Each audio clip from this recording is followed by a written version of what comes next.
Lama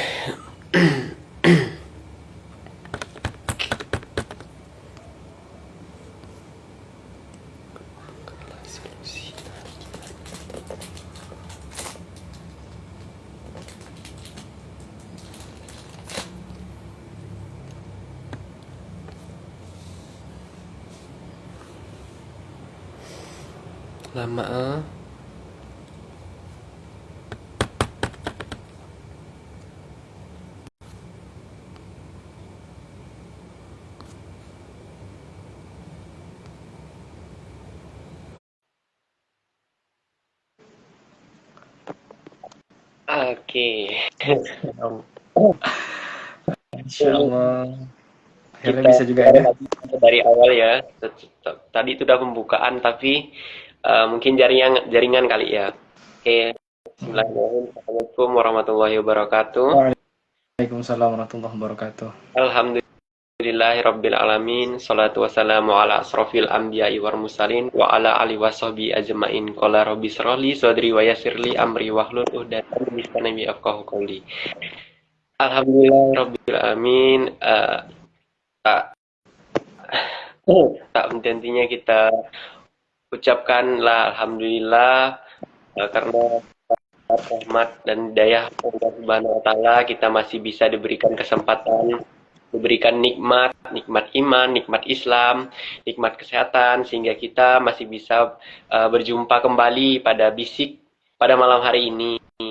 Tak lupa juga kita hadiahkan kepada Nabi Muhammad pada junjungan Nabi besar kita Muhammad SAW dengan mengucapkan Allahumma sholli ala sayyidina Muhammad wa ala alihi sayyidina Muhammad.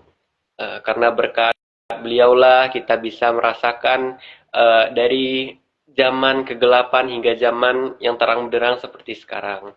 Oke, kembali lagi di Bisik pada malam hari ini kita akan membahas tentang boykot bukanlah solusi. Nah, gimana tuh?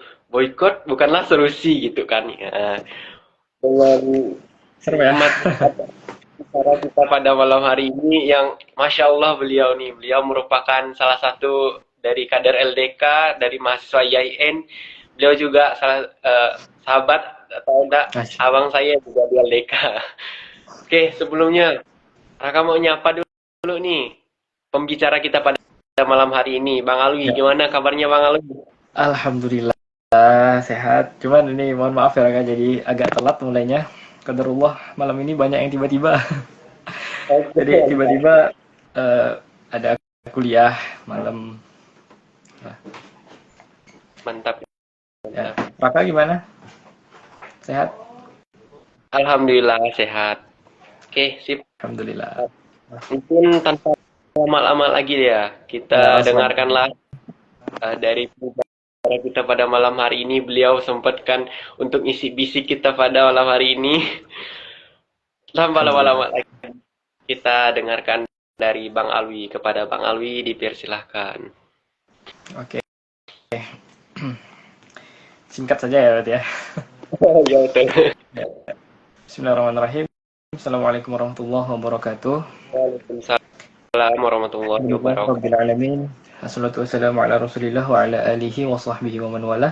Qala rabbi shrah li sadri wa yassir li amri wa hlul 'uqdatam min lisani yafqahu qawli, amma ba'du. Alhamdulillah ya. Meskipun banyak hal-hal yang kemudian seperti menghambat gitu ya untuk pada malam hari ini kita bertemu di Bisik gitu ya, tapi alhamdulillah Allah masih bisa menyempatkan saya hadir gitu ya di Bisik pada malam hari ini. Kemudian salawat dan salam tak lupa pula harus senantiasa kita panjatkan kepada suri tauladan kita ya, yaitu baginda Nabi Muhammad sallallahu alaihi wasallam.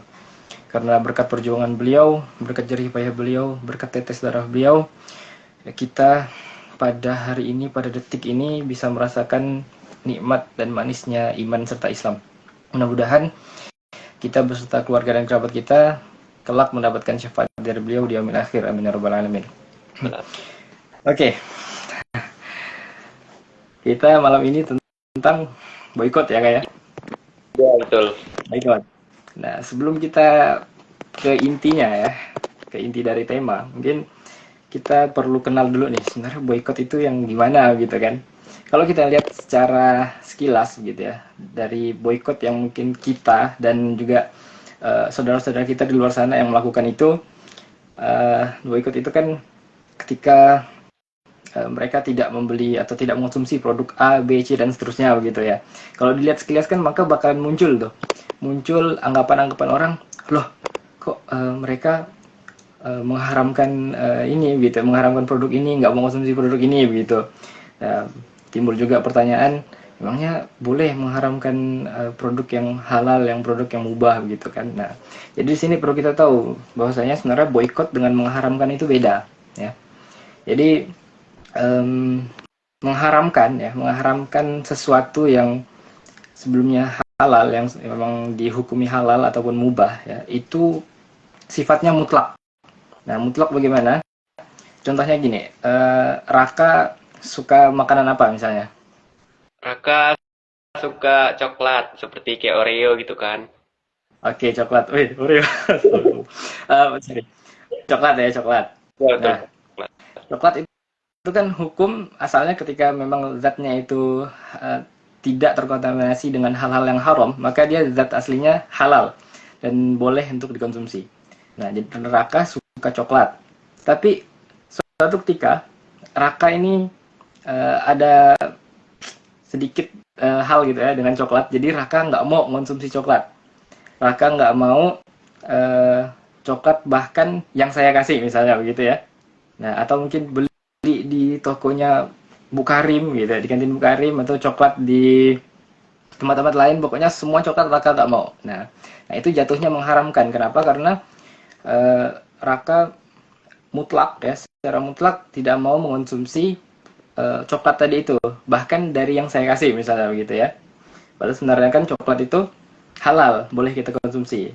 Nah, dan ini juga pernah terjadi pada zaman Nabi Muhammad SAW, yaitu ada suatu riwayat ya, bahwasanya istri Rasulullah, ya, dua orang istri Rasulullah, yaitu Hafsah binti Umar bin Khattab dan ibunda Aisyah binti Abu Bakar gitu ya. Beliau berdua itu ya, bahasa kita apa ya, bekerja sama untuk membuat Nabi SAW tidak suka kepada madu ya, madu yang dikonsumsi begitu. Karena Nabi itu kan beliau sangat suka mengonsumsi madu ya. Jadi ada suatu riwayat kedua istri beliau itu bekerja sama untuk melakukan itu. Sampai akhirnya berhasil dan Nabi pun mengharamkan, nggak mau mengonsumsi madu. Akhirnya turun teguran dari Allah Subhanahu wa taala, turun. Allah menegur beliau lewat Quran surah At-Tahrim surah ke-66 ayat pertama ya. Allah bilang, wahai Nabi ya, kenapa kamu mengharamkan sesuatu yang dihalalkan bagimu dan seterusnya begitu. Nah, itu pernah terjadi, itu mengharamkan pernah terjadi pada masa Nabi Muhammad SAW. Nah, jadi mengharamkan sesuatu yang halal ataupun mubah itu dilarang dalam agama kita, itu agama Islam.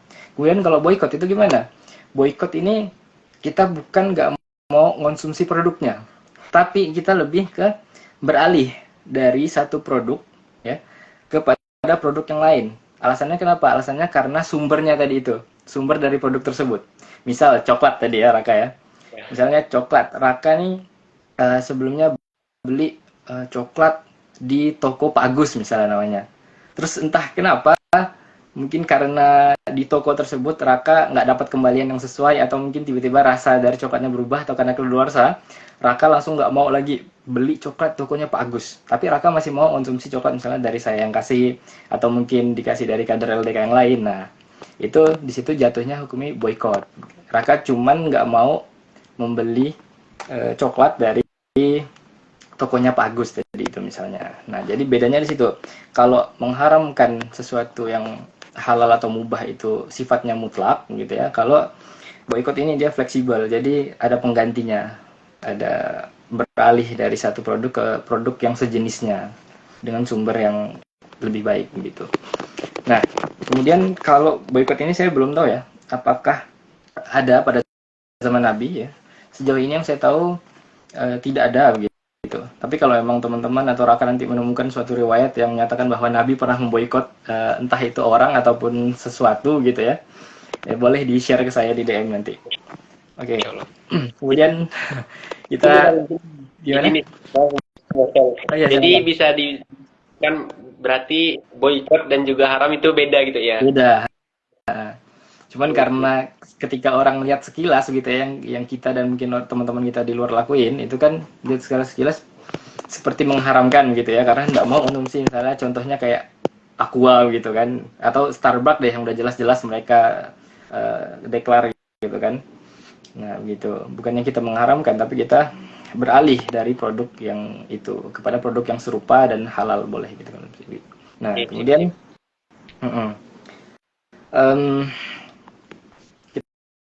kita balik ke ini ya, ke tema yaitu boykot bukan solusi gitu ya. Ini sebenarnya sedikit clickbait aja gitu kan, biar orang-orang ngelihat pamfletnya, ah kok boykot bukan solusi gitu ya. Padahal saat ini gitu ya, saat ini bahkan tidak cuman sebagian besar umat muslim, tapi yang non muslim juga ada yang memboikot begitu ya. Nah, jadi kenapa saya bilang boykot itu bukan solusi? Nah, ini ada sumbernya juga begitu ya. Ada ulama yang mengatakan seperti ini karena memang eh, saya bilang boykot bukan solusi dan saya setuju dengan itu karena kita ambil contoh misalnya ya, kita analogikan gitu. Mudah-mudahan ini bisa kita pahami gitu ya. Raka punya adik, Iya, punya ada, kan. ada. Oke, kita izin ya minjam minjam adik Raka ya buat permisalan. Raka Raka punya adik nih. Suatu ketika Raka itu nolong nolong seseorang yang umurnya kurang lebih juga dengan adik Raka, namanya Agus. Nah, si Agus ini ternyata anak dari pemilik warung langganan Raka sekeluarga. Nah, si Agus ini pemilik dari warung langganan Raka sekeluarga.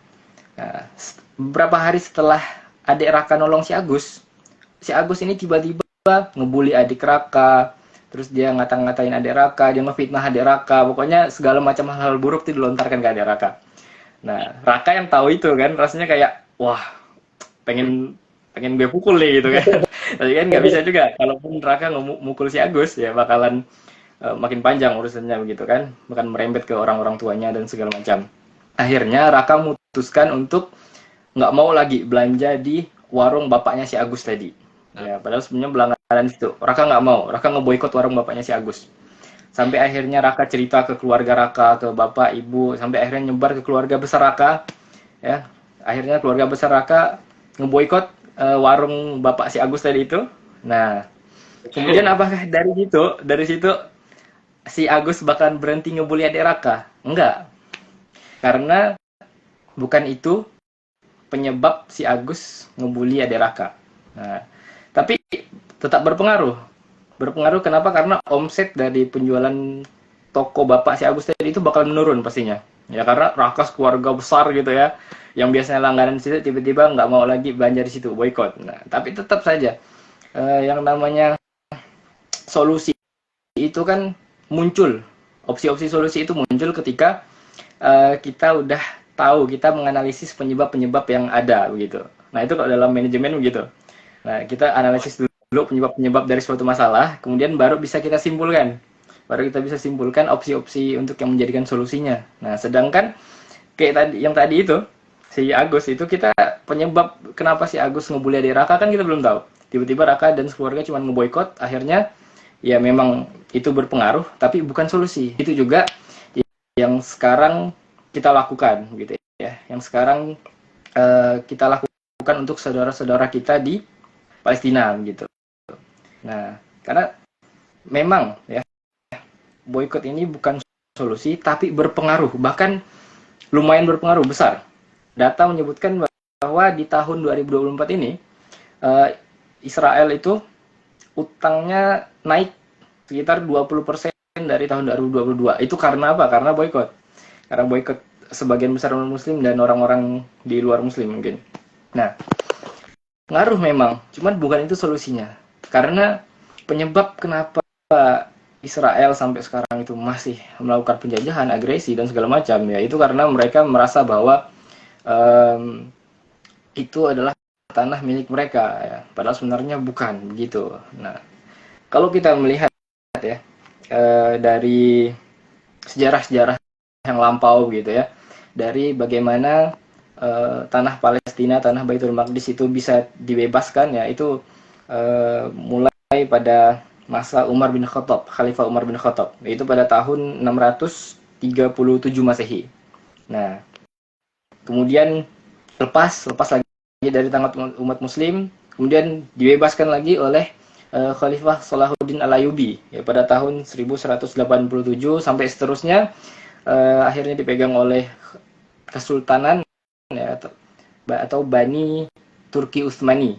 Nah, sampai pada akhirnya mulai sedikit ada gejolak gitu ya, gejolak yang membuat tanah Baitul Maqdis, tanah Palestina ini bakalan lepas lagi dari umat muslim, itu pada tahun 1897 ya. Nanti kalau salah tolong dikoreksi gitu ya, kalau nemukan riwayatnya. Nah, tahun 1897 itu saat tanah Palestina itu masih dipegang oleh Islam gitu ya, dipegang oleh khalifah yang ada di Turki Utsmani, Bani Utsmani gitu ya, Bani Utsmaniyah, dinasti Ottoman gitu kata orang gitu ya. Nah, itu tepatnya pada khalifah Sultan Abdul Hamid II. Nah, itu pada tahun 1897. Nah, pada tahun itu datang tokoh dari Yahudi ya, atau Israel tadi itu, datang untuk negosiasi, minta tanahnya. Nggak dikasih sama Sultan Abdul Hamid II. Akhirnya datang lagi orang Yahudi itu pada tahun 1901 Masehi. Tetap masih ditolak sama Sultan Abdul Hamid II gitu ya. Nah, bahkan sampai Sultan Abdul Hamid II bilang begini, ketika kekhalifahan ini masih ada, belum runtuh ya, maka Yahudi ini nggak bakal bisa ngambil tanah ini, kata dia. Nah, beliau bilang, kalau nanti suatu ketika kekhalifahan runtuh, maka silahkan ambillah tanah ini. Itu kata beliau, kata Sultan Abdul Hamid II. Nah, tapi ketika aku masih ada di sini, maka jangan berharap kalian bakalan dapatkan tanah ini. Nah, dari situ saya lihat bahwasanya kesamaan ya dari beberapa fase terbebasnya tanah ini yang kemudian bisa menjadi milik umat muslim gitu ya, itu sama dari sisi kekuatan umat muslim di situ.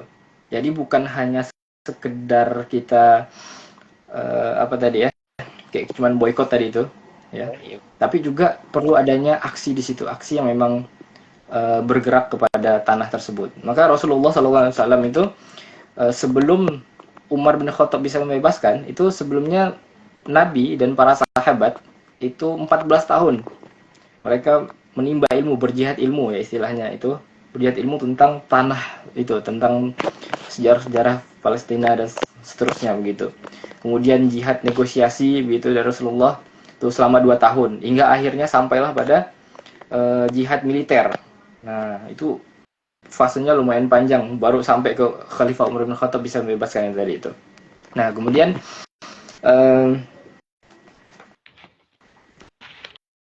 kita umat Islam ya, kita umat Islam tentunya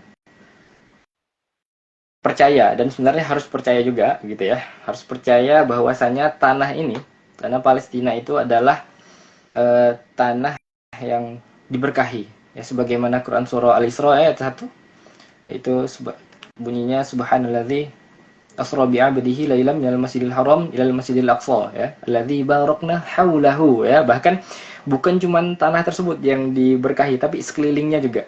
Nah, gitu. Jadi belum lagi tanah ini juga merupakan tempat ya yang menjadi kiblat pertama umat muslim sebelum dipindahkan kemudian ke Mekah, tepatnya di Ka'bah begitu.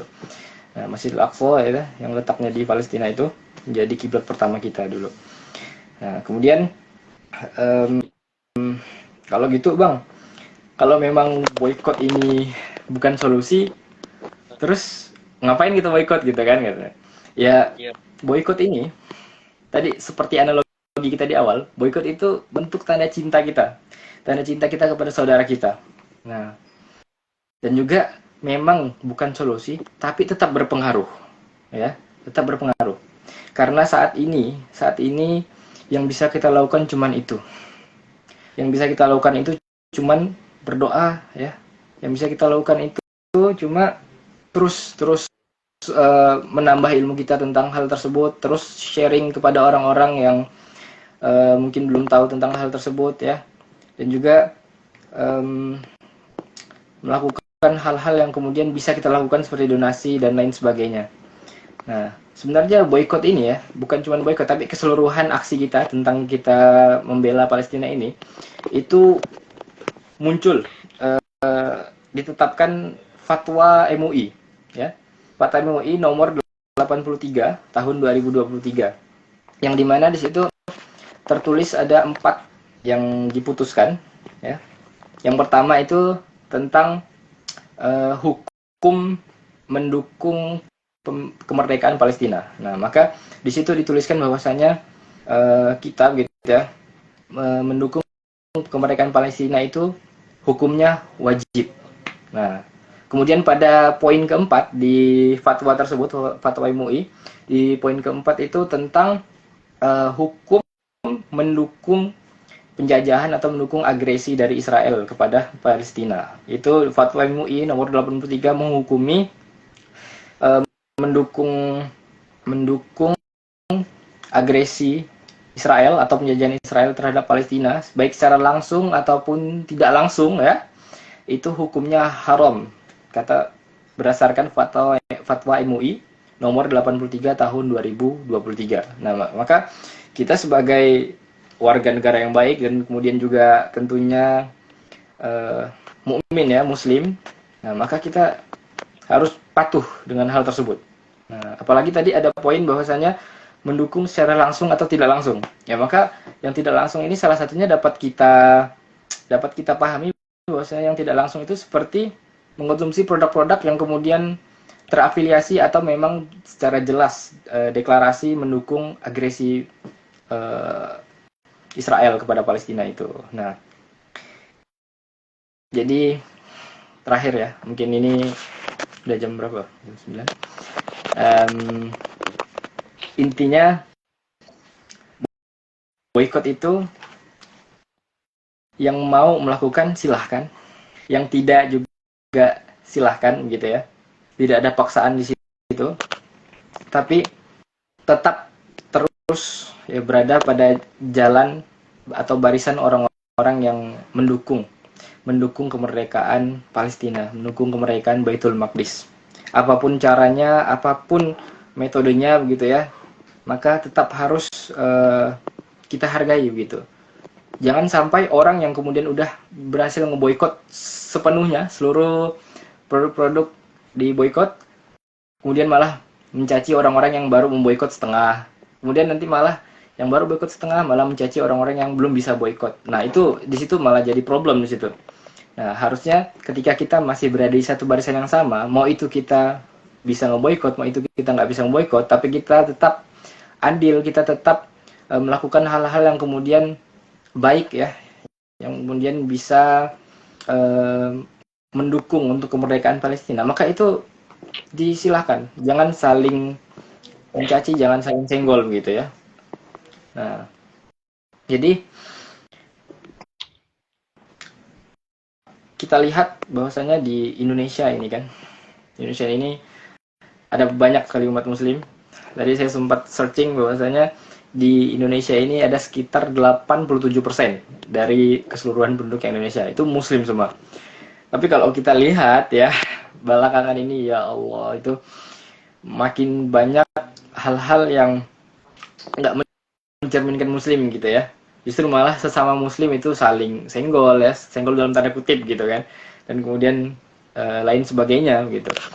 Nah, dari situ kan kita lihat bahwasanya memang jauh sekali gitu, jika kita ngebandingkan dengan sejarah bagaimana Baitul Maqdis atau Palestina tersebut bisa dipegang oleh umat Islam. Nah, karena pada zaman-zaman Umar bin Khattab, Salahuddin Al-Ayyubi ya, Khalifah Utsmaniyah gitu, itu umat muslim bersatu. Sedangkan kita lihat sekarang umat muslim terpecah belah gitu ya. Ya mungkin Tapi kita nggak tahu dari mana bakalan datangnya kemerdekaan tersebut ya. Tapi yang jelas perlu kita yakini bahwa kemerdekaan Baitul Maqdis, kebebasan Palestina itu adalah sesuatu yang memang sudah dijanjikan oleh Allah Subhanahu wa taala. Nah, kita sebagai umat muslim ya, kita memang harus yakin dengan hal itu. Jadi intinya ya, terakhir kita di sini yang bisa kita lakukan hanya doa gitu ya. Ikhtiar segala macam seperti donasi dan lain sebagainya, boykot gitu ya. Nah, agar kita tetap berada di barisan orang-orang yang mendukung kemerdekaan Palestina, kita tetap sadar, kita tetap mencintai saudara-saudara kita di sana gitu. Jadi intinya kita kan ada ini nih, ada slogan seingat saya. Mereka bertahan ya, kita kuatkan, Allah menangkan gitu. Allah. Nah, Allahu a'lam bishawab ya. Mudah-mudahan yang sedikit tadi itu bisa menambah wawasan kita serta iman kita untuk terus berada pada jalan kebaikan. Amin. Allahumma fiq ila aqwamit thoriq. Assalamualaikum warahmatullahi wabarakatuh. Waalaikumsalam warahmatullahi wabarakatuh. Syukron kepada Bang Alwi yang telah menyempatkan waktunya untuk ngisi bisik kita pada malam hari ini dengan tema boykot bukanlah solusi. Jadi dapat Raka simpulkan bahwa yang di awal tadi bahwa haram dan juga boykot ini jelas berbeda gitu kan. Bedanya itu gimana? Jadi boykot ini bukan berarti kita mengharamkan atau kita berarti itu kita mengalihkan gitu. Mengalihkan dari yang awalnya contoh nih kalau kitanya beli coklat nih, kalau kita udah tahu coklat nih terafiliasi oleh Israel. Nah, jadi kita alihlah dari coklat yang ke A, coklat ke B gitu kan. Yang B ini udah tidak terafiliasi Israel gitu. Nah, mungkin sampai di sini bisik kita pada malam hari ini dan sampai jumpa lagi di bisik berikutnya. Tetap stay tune di Instagramnya LDK Asalam. Kurang lebihnya namun maaf. Wassalamualaikum warahmatullahi wabarakatuh. Waalaikumsalam warahmatullahi wabarakatuh. Oke, syukran ya Raka. Oke. Ingat walaupun boykot bukan solusi tapi tetap ngaruh ya. Oke, itu mantap. Yuk Bang, Assalamualaikum. Waalaikumsalam. Saya izin dulu.